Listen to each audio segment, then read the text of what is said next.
Olá, meu nome é Juliana Ribas e eu sou coordenadora de produção da Agrosérie Speak. E hoje eu vim falar para vocês sobre quais são os métodos de eutanásia aplicáveis nas granjas de suínos. No nosso último encontro, nós discutimos um pouco sobre o conceito de eutanásia, que nada mais é do que a boa morte do animal, ou seja, um método para a eliminação do indivíduo sem que haja sofrimento. A eutanásia é uma prática tão importante quando a gente fala de bem-estar animal, quanto as práticas de cuidado no dia a dia. Um dos pontos que nós abordamos bastante é quando eutanasiar. Para isso, nós apresentamos uma árvore decisória, que mostra passo a passo como realizar essa tomada de decisão. E aqui, novamente, eu retorno com alguns exemplos de indivíduos que devem ser eutanasiados. Animais fraturados, com defeitos congênitos incompatíveis com a vida, animais caquéticos, hérnias ulceradas, indivíduos com ferimentos graves ou prolapsos sem capacidade de redução. Existem uma gama de métodos validados internacionalmente para que a eutanásia seja realizada nas granjas. Aqui, nós vamos optar por apresentar os métodos autorizados e aceitos pela OIE, que é a Organização Mundial de Saúde Animal. O Brasil é signatário da OIE, portanto, é recomendado com que ele siga as boas práticas propostas por esse organismo. Voltando aos métodos.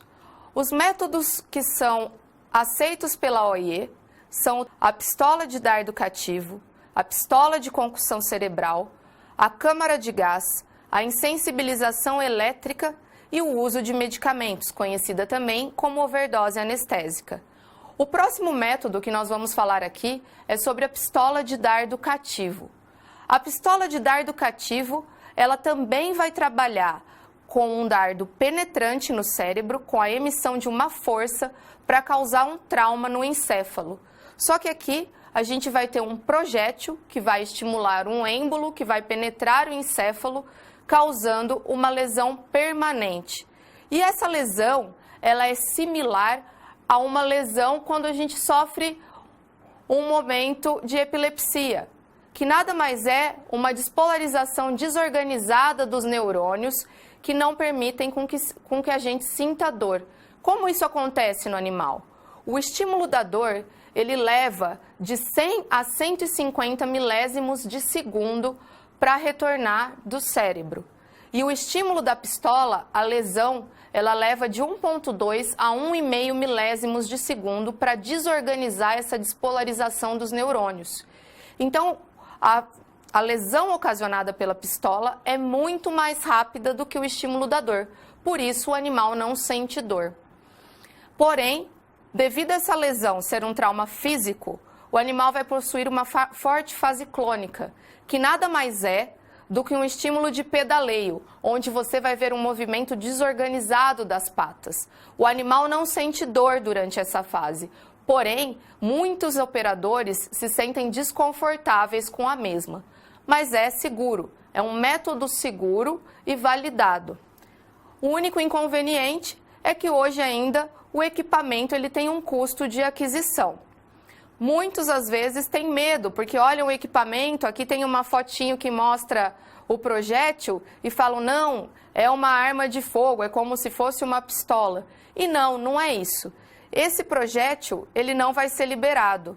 O que vai ser liberado é um êmbolo retrátil, que é uma haste metálica, que vai ser introduzida no encéfalo e depois vai voltar.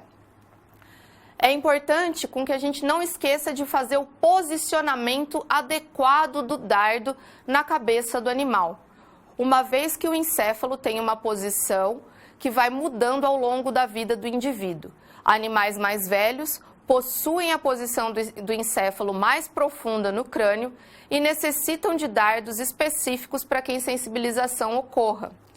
O posicionamento do dardo deve ser feito a partir do traço de duas linhas imaginárias na cabeça do indivíduo. Nós vamos traçar uma linha vertical no meio dos olhos e uma linha no meio da cabeça e uma linha horizontal no meio dos olhos. e a posição vai ser 2 dedos para cima dessa linha, de onde elas se cruzam, à direita ou à esquerda do ponto central. Esse é o posicionamento do dardo que vai atingir o encéfalo com mais segurança. E onde está localizado o encéfalo? Na imagem ao lado, a gente pode observar aqui a parte verde, que é os sinos nasais, ou seja, por onde são as conchas que ocorre o aquecimento do ar, e logo atrás, em vermelho, o encéfalo. Então, a pistola ela tem que ser posicionada num ângulo de 90 graus com a cabeça, na posição indicada anteriormente, para quando o disparo for dado, o êmbolo atinja a posição correta do crânio. Para eu assegurar a morte do animal, eu posso optar por 2 metodologias quando eu faço a pistola de dardo cativo com penetração. Eu posso utilizar um instrumento para causar a destruição do encéfalo ou eu posso realizar a sangria. A destruição do encéfalo, ela pode ser causada por esse instrumento aqui conhecido como Piffin Rod. Esse instrumento nada mais é que uma haste metálica ou plástica que deve ser introduzido no orifício resultante do disparo da pistola, onde eu mexo no cérebro e acabo destruindo. Isso impede com que o animal volte à consciência. Esse Piffin tem uma tampinha para que, se eu tiver um caso de doença aí que seja contagiosa, eu diminua a disseminação da doença. Há também a pistola de concussão cerebral. A pistola de concussão cerebral, ela vai trazer uma profissionalização e uma segurança do método de trauma encefálico. Por quê? Eu vou causar uma força mecânica constante, ocasionada por um instrumento, para causar o trauma encefálico no animal. Então, isso evita erros operacionais, porque os indivíduos eles podem ter uma força variável na hora de ocasionar o trauma. A pistola ela é validada para leitões de até 9 quilos, uma vez que o trauma vai ser eficiente para causar a morte. Similarmente à pistola com penetração, eu também vou ter uma forte fase de pedaleio, uma vez que os danos cerebrais com hemorragia vão ser graves. Os operadores precisam ter treinamento para a correta execução da metodologia. É um método eficiente e eu também tenho a questão do custo de aquisição dessa pistola. No método da pistola, muitas vezes a lesão ocasionada pela mesma já é suficiente para causar a morte do animal. Porém, quando nós estamos em granjas visando a minimização do erro, realizar a metodologia que assegure a morte definitiva do animal é fundamental em qualquer que seja o processo que eu optar de eutanásia. Se eu não fizer o Piffin no método de pistola penetrativa, eu tenho que optar pela sangria. Nos métodos de trauma encefálico, sejam eles por métodos de concussão manual ou método de concussão com a pistola de concussão, eu vou ter que utilizar a sangria. E como deve ser feita a minha sangria? A sangria ela vai ocasionar a morte do animal por hipovolemia, num período extremamente curto.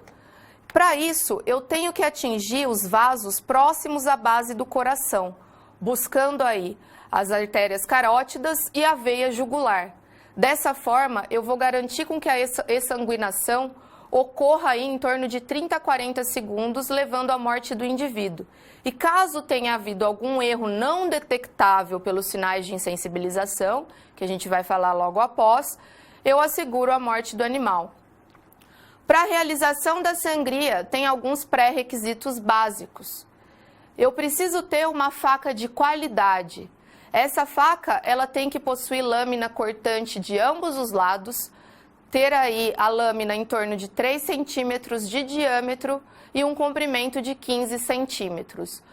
Com uma faca desse gabarito, eu vou conseguir fazer uma incisão de 4 a 5 centímetros próximo à base do coração do animal, permitindo com que o fluxo sanguíneo resultante seja suficiente para causar a morte em torno de 30 segundos. Se eu fizer uma incisão muito pequena, ou se eu não atingir todos os vasos preconizados, o tempo para a morte do indivíduo pode ultrapassar 1 minuto. Ou seja, eu vou demorar mais e ficar sujeito a um retorno de consciência, dependendo do método utilizado. E como eu avalio se eu fui eficiente na insensibilização do meu animal? Primeiro, eu vou procurar se ele não tem respiração rítmica, se ele não tem movimentos coordenados, porque o pedaleio é descoordenado, não pode ser uma tentativa de caminhada. Ele não pode ter reflexo corneal, que é quando eu encosto o dedo na córnea do indivíduo, ele vai piscar. Isso não é permitido. O indivíduo não pode tentar levantar. Ele também não pode mais ter batimentos cardíacos, aí já pensando na morte do animal. E com o passar do tempo eu vou ver os olhos vidrados e a mucosa ficando opaca por causa da ausência de fluxo sanguíneo. Então eu tenho aqui uma série de fatores que eu tenho que observar para ver se a minha insensibilização foi eficiente. Existem muitos desafios quando a gente fala de eutanásia. Entender os princípios de cada método, como nós vimos aqui apenas 3 métodos, é muito importante para que eu possa optar pelo que o melhor se adeque para a minha granja. Ter a conscientização de qual o momento correto da eutanásia, qual o método que eu vou escolher, é fundamental para assegurar as boas práticas de bem-estar animal. Realizar o treinamento constante e a reciclagem das equipes para que elas se sintam seguras e confortáveis na realização do método. Nós não podemos esquecer que existe um desafio muito grande com relação ao conforto, se é que se pode usar essa palavra, psicológico dos operadores que realizam eutanásia. Porque existe sempre um desconforto quando nós falamos que nós vamos ocasionar a morte de um indivíduo. Então é importante realizar o rodízio dos colaboradores e sempre conversar para entender se aquele colaborador se sente apto a realizar o processo. Na próxima videoaula, nós vamos continuar vendo os métodos de eutanásia que ainda não foram vistos nessa. Muito obrigado, espero que tenham gostado.